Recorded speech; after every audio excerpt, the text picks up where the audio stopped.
फतेहपुर विधानसभा क्षेत्र के तहत जखाड़ा के साथ लगते प्रतिबंधित वार्ड सेंचुरी एरिया में उगी झाड़ियों में बीती रात अचानक आग लग गई। आग इतनी प्रबल हुई कि दूर दूर तक दिखाई देने लगी, जिस पर स्थानीय एक व्यक्ति ने अग्निशमन विभाग को सूचित किया, जिस पर विभाग ने स्थानीय लोगों की मदद से आग पर काबू पाया।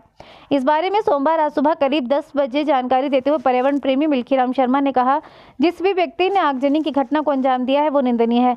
उन्होंने कहा विभाग को इस पर जांच करते हुए उचित कार्रवाई करनी चाहिए। उन्होंने कहा उक्त क्षेत्र में विभाग की उदासीनता के चलते पहले भी आग लग चुकी है, वहीं अन्य कई तरह की अवैध गतिविधियां भी उक्त क्षेत्र में होती रहती हैं, जिन्हें रोकने में विभाग नाकाम सिद्ध हो रहा है।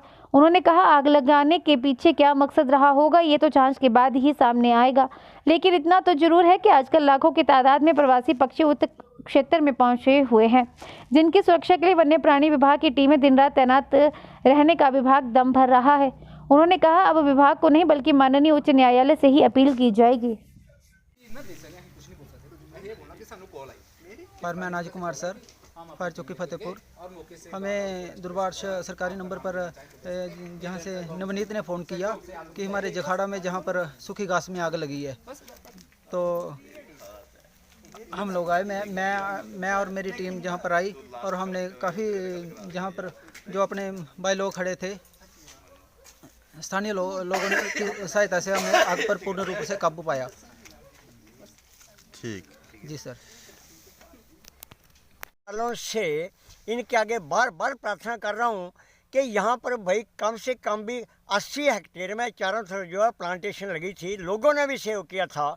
लेकिन यहाँ पर पहले क्या हुआ कि 5 साल से लगातार जो 40 क्विंटल तार थी वो धीरे धीरे ख़त्म होती गई। जैसे जैसे मैं लिखता गया आगजनी के बारे में, कई बार यहाँ पर आगजनी हुई। एक बार मैंने बड़ी अपनी जान को जोखिम में डालकर जून महीने में मैंने यहाँ से आग जो थी ये बुझाई और भी लोग साथ में थे। तो ये कोई नई बात नहीं है। ये कहते हैं, एक ही बात लिखते हैं बड़े से बड़े अधिकारी के अमर शर्मा झूठी शिकायतें करने का आदी है और ये विभाग को कई सालों से बेवजह परेशान करता आ रहा है।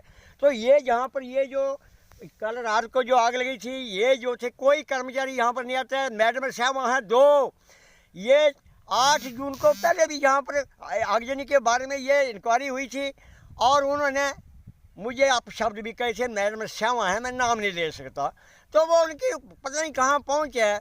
तो मैं थक चुका हूँ और एनजीटी में भी यहाँ का पिछला फोटो जो है आगजनी का लगा हुआ है और स्थानीय लोगों ने फायर ब्रिगेड को रात को बुलाया है।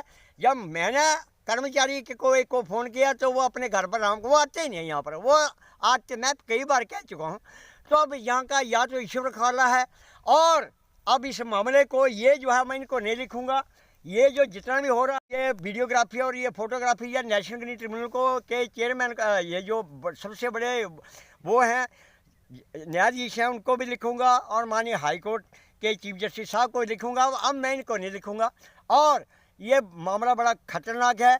ये जो हैबिटेट आप देख रहे हैं कितने कितने छोटे छोटे जीवों के ये हैबिटेट होते हैं साहब। ये हैबिटेट ये रह गया हैबिटेट, अगर ये ना हो यहाँ पर तो ये हैबिटेट है, वृक्ष हैबिटेट है छोटे छोटे पक्षियों का या जीव जंतुओं का।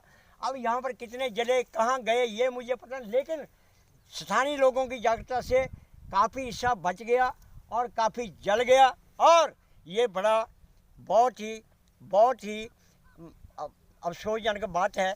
मैं अब इससे ज़्यादा और कुछ नहीं कह सकता, लेकिन मैं मामले को बहुत जल्दी हाई कोर्ट में लेने जा रहा हूँ। सिंपल एप्लीकेशन, कोई वकील नहीं करूँगा, वकील की जरूरत नहीं होती ऐसे मामलों में।